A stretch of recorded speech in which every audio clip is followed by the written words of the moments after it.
అందరూ ఎలా ఉన్నారు? బాగున్నారా? ఈరోజు నైట్ డిన్నర్లోకి అయితే చికెన్ పకోడీ తెప్పించుకున్నాం. బటర్ నాన్ అనమాట. నాన్ వచ్చింది, నాన్ తెప్పించుకున్నాం. మధ్యాహ్నం మటన్ ఉంది, అదే మటనే సరిపెట్టేస్తున్నాను. మాకైతే ఇప్పుడైతే వర్షం అండి, బయట అసలు కరెంట్ కూడా లేదనమాట. ఇది ఇన్వర్టర్ కరెంట్, అందుకు లైటింగ్ తక్కువ ఉంటుంది. చికెన్ పకోడీ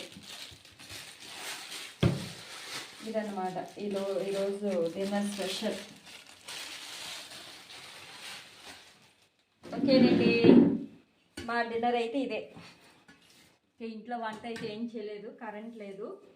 ఇంకా మధ్యాహ్నం కర్రీ ఉంది, నాన్ రోటి అయితే తెప్పించేసుకున్నాం, చికెన్ పకోడీ తెప్పించుకున్నాం.